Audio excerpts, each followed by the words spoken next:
The rest of the night went about as well as one would expect. After washing what I'm still hoping was marker ink off of my 3-year-old daughter's hands and arms, I spent most of the night trying to pretend that I wasn't about to piss the bed while keeping her tight by my side, the image of Lexi's imaginary friend and her dark red eyes still lingering with me.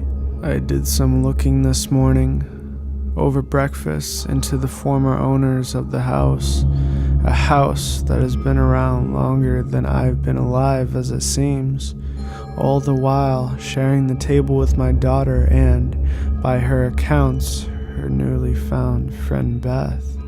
I couldn't help but get chills when Lexi would offer her orange juice or leftover scraps of waffle, talking to her as if she was right there, just out of my sight. The other parents at my groups would tell me not to tell Lexi that her imaginary friends weren't real. They said I should just let her play them out and do my best not to stifle her imagination. Honestly, I can understand where they would be coming from with this advice, but Beth felt like a different case entirely. She's never been around before. In fact, Lexi has never even had an imaginary friend in her life. Now, all of a sudden, Beth appears with the sole intention, it seems, to terrify me. I'd glance up over the top of my laptop to Lexi.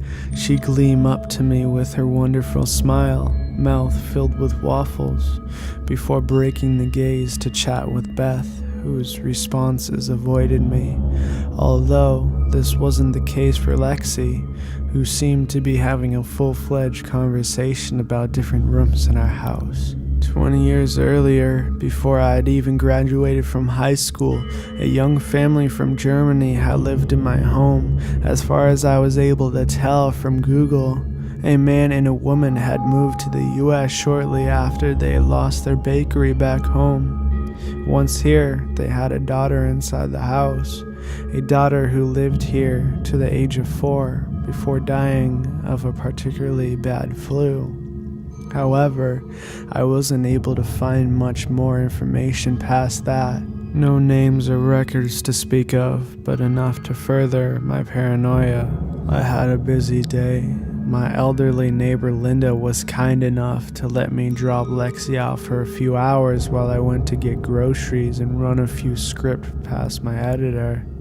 When I came home, there were no strange reports to be heard, and I began to convince myself that the night prior may have simply been one-off, a strange hallucination brought on by my growing irregular sleep. When we finally made it home from Linda's, I decided to get a jump on the math I had neglected the night before. I left Lexi in the den with a recording of her cartoons and ran upstairs to grab my book. But when I returned, I found her talking to herself once again in the kitchen. The TV I left on for her was blasting a horrible static tone, and the screen was a flat blue. Lexi didn't seem to mind, standing by the side of the counter with half of her bagel in her hand. I became fairly confused. I figured last night, when she had somehow found a bagel, maybe she had dug into the cabinet and found something I had forgotten about for a while. But today, I became more sure that we didn't have them. I couldn't for the life of me remember buying any in the past year or so. After I switched the TV off, I began to search. First, I looked only where I thought she could be able to reach: cabinets, under the sink, the lower shelves of my fridge, and the bottom half of the pantry with its flickering automatic light that added an unwanting earliness to my hunt. But just like I had recalled, there was none to be found. "Lexi, baby," I began, trying to push past the evident shakiness in my voice. "Where did you find that?" She looked up and tried to hide the bagel by her side. Her look of shame made me feel pretty lousy, to be frank, but the thought that she knew she shouldn't have it made me worry even more. Beth made it for me, she responded quietly, boasting her best puppy dog eyes and saddest tone as she pled to keep it. I froze for a moment and waited as the wave of dread and fear flowed through my body. That's actually not possible, right? Okay, honey, was all I was able to muster, a cowardly phrase of acceptance before I could continue my search. I began to move up through more and more unreachable spots in my hunt, over the sink with the bread, above the refrigerator where I kept old vases and pots, next to the microwave where I stored my cleaning supplies, all with no sign. Finally, I whittled down the search to the upper shelf on the pantry. I had already searched most of the pantry, but its flickering light still fresh on my mind. But I had closed the door, and as I made my way to open it again, a feeling of total fear overcame me. A cold sweat formed on my palm of my hands, and my knees began to waver. I should have known what a poor idea it was. I've seen plenty of movies, but my stubbornness got the best of me, and I pushed on. The handle to the door felt unusually cold in my grip, and my spine shivered with anticipation as my wet palms slipped on the brass. I pulled open the shroud. I had already adjusted my view upward as I opened the door. As per usual, the automatic light took a moment to switch on. Before it did, on the top shelf, looking down at me, glistened those two red eyes inside the figure of a girl, distorted and disfigured, and shrouded by shadow.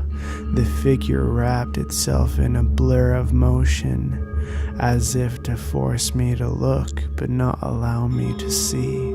The darkness around it seemed to absorb into her, like it had sucked what little light there was inward to shield herself. Suddenly, the light inside the pantry flicked on, and the figure was gone. For a moment I paused, if only to check that I hadn't shit my pants. I was able to catch my breath, yet just before I moved to close the door, the flickering from the broken socket began. Something I somewhat expected, but certainly hoped would not happen this time. Each time the light switched back on, even if it was just for half a second, the girl returned. She was watching me with beaming red eyes as I closed the door and backed away, but the flicker followed. The light in my kitchen began to waver, turning itself off and on for less than seconds in between. I turned to see my daughter standing under a wall-mounted phone by the doorway to our den, hearing her speak even before I was able to see. "He's the mean one, Daddy." She was pointing to something in the doorway, another figure just as dark and lurking as the girl stood taller than me at the entrance to our den. However, this one was different. Where the girl appeared only in the dark, this figure formed only when the lights came on. The new figure moved forward towards me, slowly at first but quickly gaining speed. I moved, thinking it was headed for me, but it didn't seem to mind me whatsoever. Roaring past and directly into the pantry, packets of food and jars of herbs leaped from their shelves as the lights normalized. The pantry door slammed shut, and I wasn't about to open it again. Lexi brought her bagel to her mouth to take a bite, and I was taken back, shocked by what I found. The bagel, as well as Lexi's arm and face, had become coated with what I now realize could have only been blood. Still, she seemed not to care, with the blood dripping from her face and hand as she carelessly chewed. I was petrified. Lexi glanced at me and smiled with her mouth full, a smile that was now capable of eliciting within me incredible fear of my own child. She swallowed and spoke. Daddy, the bad man made Beth go, but it's okay. She said she'll be back.